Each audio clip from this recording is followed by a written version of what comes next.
நீங்கள் ஒரு ஃப்ரெண்ட்ஸை டெய்லி சந்திக்கிறீங்க. சந்திக்க சந்திக்க என்ன நடக்கும்? என்ன பேச ஆரம்பிப்பீங்க? ரகசியங்களை பேச ஆரம்பிப்பீங்க. ஏன்னா நீங்கள் டெய்லி என்ன பண்ணுறீங்க? சந்திக்கிறீங்க.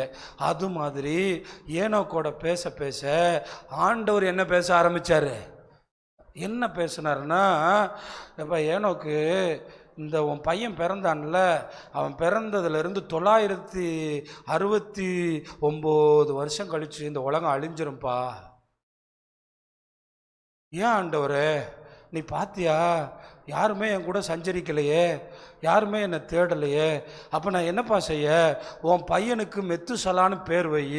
யாராவது கேட்டா இவன் சாகும்போது உலகம் அழியும்னு சொல்லு. அப்படியா ஆண்டவரே?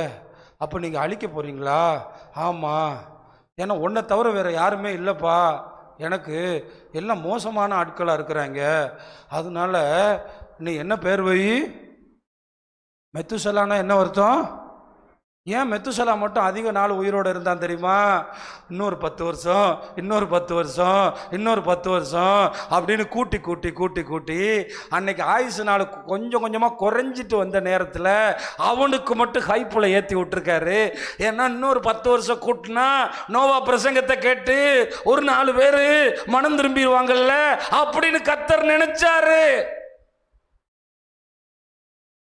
அதனால தான் மெத்துசலா தான் உலகத்திலே அதிக நாட்கள் ஒரு உயிரோடு இருந்தவன். 969 வருஷம். உங்கள் பிள்ளை பிறந்த உடனே ஆண்டவரை என்ன பேர் வைக்கிறதுன்னு என்னைக்காவது கேட்டிங்களா?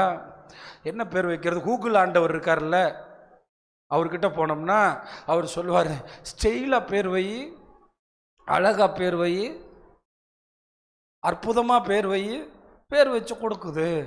ஆனால் எனக்கு தான் பேர் வச்சான். கர்த்தர் தான் சொன்னார். கரெக்டாக அவன் செத்த அன்னைக்கு தண்ணி வந்துச்சு. வீட்டில் போய் ஏஜ் கால்குலேட்டர் போட்டு பாருங்கள். கரெக்டாக மெத்துசலா செத்த அன்னைக்கு மழை தொடங்குச்சு. அவன் செத்துட்டான், மழை தொடங்குச்சு. ஆனால் இவனுக்கு மெத்துசலாவினுடைய வம்சத்தில் அடுத்த ஒருத்தன் வர்றான், லாமேக்கு. அந்த லாமேக்கு யாருன்னா நோவாவோட அப்பன். அவன் என்னன்னா அவன் ஆண்டவரோட இல்லை. அதனால என்ன சொல்கிறான்னா, கர்த்தர் சபிச்ச பூமியிலே இந்த பிள்ளை நோவா என்னை தேத்துவான், ஆத்துவான், சுமப்பான், தாங்குவான், எனக்கு ஒரு இளைப்பாறுதல் தருவான். அதனால இவனுக்கு என்ன பேரு? நோவா. தண்ணியிலே செத்து போச்சு லாமேக்கு. என்னவா? கர்த்தர் சபிச்ச பூமியில். ஆனால் அவனுக்கு பின்னாடி எத்தனையோ வருஷத்துக்கு பின்னாடி 969 வருஷத்துக்கு முன்னாடி ஒருத்தன் கண்டுபிடிச்சிட்டான், உலகம் அழிய போகுது. ஆனா தண்ணிக்கு பக்கத்தில் இருக்கிற லாமேக்கு சொல்றான், இந்த உலகத்தில் இவன் என்னை தேற்றுவான் என்று சொல்லி. என்னவா? நம்முடைய உண்டான வேலை. நிறைய பேர் பிள்ளைகளுக்கு அப்படிதான் பேர் வைக்கிறாங்க.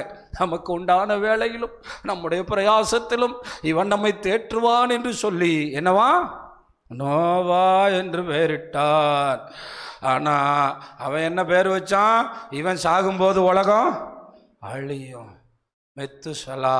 அப்போ இதுலேருந்து என்ன தெரியுதுன்னா, இந்த ராத்திரியில் பின்னாடி இருக்கிற எல்லா சகோதரிகளுக்கும் சொல்கிறேன், நீங்கள் பாவம் செய்யும்போது உண்டாகிற தேவ தண்டனை, உங்கள் வாழ்க்கையில் வரப்போகிற தேவ கோபாக்கின, உங்கள் ஆயுஷை பற்றின செய்தி நான் கண்டிப்பாக எல்லா அடக்க ஆராதனை யூடியூப்பில் நான் கேட்கும்போது, சின்ன சின்ன பிள்ளைங்க மறிக்கும் போது அம்மா அப்பா மைக்கு பிடிச்சி சொல்கிறது என்ன தெரியுமா? அவன் முன்னாடியே சொல்லிட்டான், இத்தனாம் தேதி செத்துருவேன்.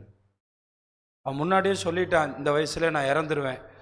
ஏன் இவங்களுக்கு சில வெளிப்பாடுகள் தேவ பிள்ளைகளுக்கு கிடைக்குதுன்னா, தேவனோட சஞ்சரிக்கிறவனுக்கு தேவன் வெளிப்படுத்துறாரு. ஏன்னா தேவனோட சஞ்சரிக்கிறவனுக்கு மரணத்தை குறித்த தைரியத்தை வெளிப்படுத்துறாரு, நிச்சயத்தை வெளிப்படுத்துறாரு. இவன் தேவனோட சஞ்சரிக்காம இன்னைக்கு நிறைய பேர் மாத்திர பொட்டலத்தோட சஞ்சரிக்கிறான். தப்பில்ல, ஆனா தேவன் எங்கே? தப்பில்ல பிரதர், தேவன் எங்கே? தப்பில்ல, தேவன் எங்கே? இன்னொரு ரகசியத்தை சொன்னார், உங்களுக்கு தெரியுமா? சரி, ஓகே, நீங்கள் சொல்லலாம், அவன் பிள்ளை சாகிற அன்னைக்கு இந்த உலகம் அழிய போகுதுன்னு ஒரு செய்தியை சொல்லியிருக்காரு. ஏனோக்கு கிட்ட கர்த்தர் எவ்வளோ விஷயத்தை பேசினார் தெரியுமா? இந்த உலகத்தினுடைய கடைசி அழிவு, இயேசுவினுடைய பகிரங்க வருக, இயேசுவினுடைய நியாய தீர்ப்பு. ஏன்னா கொஞ்சம் நஞ்சம் இல்லை, 300 வருஷம் ஃப்ரெண்ட்ஷிப். உங்கள் ஃப்ரெண்ட்ஸ், இந்த நீங்கள்லாம் ஃப்ரெண்ட்ஸாக இருக்கீங்கல்ல, என்னென்னலாம் பேசுவீங்க? இயேசுநாதர் வரப்போறாருன்னு பேசுவீங்களா? நீங்கள் எத்தனை வருஷம் ஃப்ரெண்ட்ஷிப்பு? ஆமாம், அது 30 வருஷம்லாம் இருக்குது. ஆனால் யோனாக்குக்கு ஆண்டவருக்கு எவ்வளவு? 300 வருஷம். பேசி பேசி எங்கே வர போயிடுச்சு? இயேசுநாதருடைய பகிரங்க வருகை. பகிரங்க வருகையில் இயேசுநாதர் எப்படி வருவார் தெரியுமா? முதலமைச்சர் வரும்போது பாருங்க, என்னன்னு தெரியல, முன்னாடி ஒரு 10 காரு, பின்னாடி ஒரு 10 காரு போகுது. ஆனால் ஆண்டவர் எப்படி வருவார் தெரியுமா? ஏனோக்கு அப்படியே ஆண்டவர் சொல்றாரு, இயேசுவினுடைய பகிரங்க வருகை எப்படி இருக்கும்னு. யூதா புஸ்தகத்தில் நீங்கள் பார்த்தால் 14வது வசனத்தில், ஆதாமுக்கு 7ஆம் தலைமுறையான ஏனோக்கு இவர்களை குறித்து இதோ எல்லாருக்கும் நியாய தீர்ப்பு கொடுக்கிறதற்கும் அவர்களில் அவபக்தி உள்ளவர்கள் யாவரும் அவபக்தியாய் செய்து வந்த அவபக்தியான கிரியைகளின் நிமித்தமும் தமக்கு விரோதமாய் அவபக்தி உள்ள பாவிகள் பேசின கடின வார்த்தைகள் எல்லாவற்றின் நிமித்தமும் அவர்களை கண்டிக்கிறதற்கு ஆயிரமான தமது பரிசுத்தவான்களோட கர்த்தர் வருகிறார் என்று ஏனோக்கு முன்னறிவித்தான். இங்கே உட்காந்துருக்க விசுவாசிக்கு நாளைக்கோ இன்னைக்கோன்னு கர்த்தருடைய வருகை இருக்கு. அவர் சொல்றாரு, அதெல்லாம் இப்போ வரமாட்டார். ஏன் இவர் இப்போ வரமாட்டாருன்னு சொல்றாங்க? இவங்க தேவனோடு சஞ்சரிக்கிறது இல்லை. தேவனோட சஞ்சரிக்கிறவனுக்கு ரெண்டு பக்கத்தில் ரெண்டு விஷயத்தை குறித்து அவன் யோசிச்சுட்டே இருப்பான். மோசே மரிக்கும் போது சொன்னார், இந்த ஜனம் யோசனை கெட்ட ஜனம். இது தன்னுடைய பினான்ஸையும் யோசிக்கல, தன்னுடைய எதிர்காலத்தையும் யோசிக்கல, தன்னுடைய வயசையும் யோசிக்கல, தன்னோட முடிவையும் யோசிக்கல. இவன் எப்பதான் யோசிக்க போறான்? என்ன ஜனமா? யோசனை கெட்ட ஜனம். இவனுக்கு உணர்வே இல்லை. ஒருத்தன் யோசிக்கணும். உண்மையிலே நான் இப்பெல்லாம் பார்க்குறேன், பாஸ்டர்மார்களை பார்த்தா தங்களுடைய பிள்ளைங்க 21 வயசு ஆகும்போது கல்யாணம் பண்ணி கொடுத்துட்றாங்க. அவன் என்னென்ன வழியில் கஷ்டப்பட்டு வந்தானோ நம்ம கஷ்டப்பட்டுறக்கூடாதுங்கிறதுல ரொம்ப கவனமாக இருக்கிறாங்க.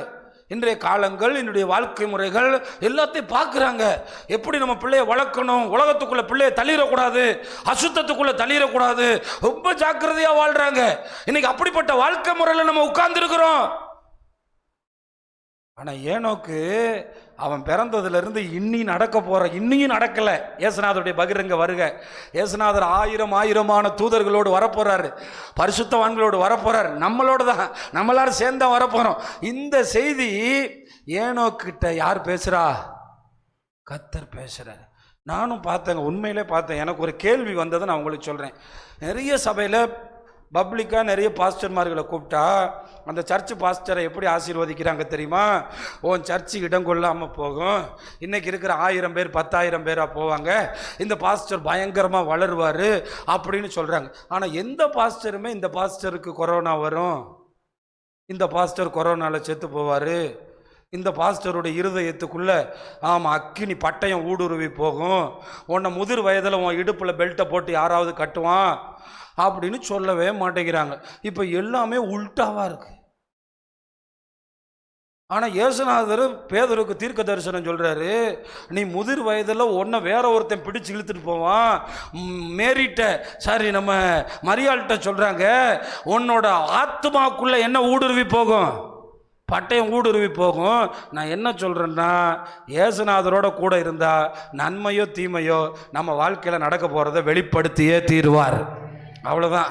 நம்ம வாழ்க்கையில் நடக்க போகிறது சொப்பனத்திலேயாவது தரிசனத்திலேயாவது உன்னோட வாழ்க்கையினுடைய எச்சரிப்பு, நீ இப்படி இருக்கணும், இந்த வியாதி உனக்கு எச்சரிப்பு, அடுத்து நீ இப்படி இருக்கணும், நீ இதை விட்டுட்டு போனீங்கன்னா அவ்வளவுதான் அப்படிங்கிறது ஆண்டவர் நம்ம கூட சொல்லணும்னா நம்ம அவரோட என்ன பண்ணணும்? ஆமாம், ரோட்டில் போகிறவனோட பிடிச்சி பேச மாட்டார், சஞ்சரிக்கும் போது எச்சரிப்பை சொல்லுவார். அப்போ ஏனோக்கு கிட்ட வரப்போகிற அழிவை குறித்து கர்த்தர் பேசியிருக்கார். அப்போ உலகத்தில் நோவா ஏன் பரிசுத்தமாக வளர்ந்தான்னு இப்போ தெரியுதா? எப்பெல்லாம் மெத்துசலான்னு கூப்பிடும்போது நோவா கேட்பாரு, இவனை ஏன் மெத்துசலான்னு கூப்பிடுறீங்க? இவன் சாகும்போது என்ன அழிஞ்சிரும்.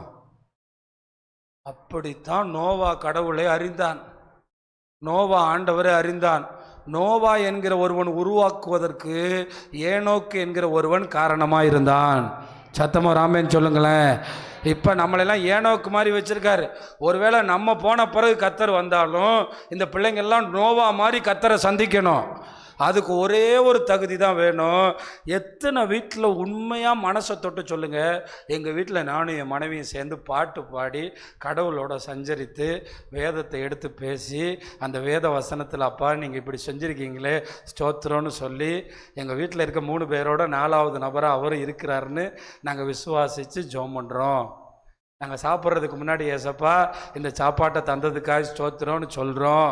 இவங்கெல்லாம் இயேசுனுடைய வருகையை நம்புகிறவங்க, இவங்க தேவனோட சஞ்சரிக்கிறவங்க. இவங்க ஒரு நாள் காணாமல் போவாங்க. ஒரு அல்லேலூயா சொல்லுங்கள். மற்ற எல்லாம் மதவாதிகளும் சிலை வழிபாட்டுக்கார மாதிரி அவன் எதையோ ஒன்றை பார்த்துட்டு அவன் பாட்டுக்கு வாழ்ந்துக்கிட்டு இருக்கான். அவர் என்னோடு வாசம் பண்ணுகிறார், அவர் உங்களோடு வாசம் பண்ணுகிறார். இதை நீங்கள் உறுதியாக நம்பணும்.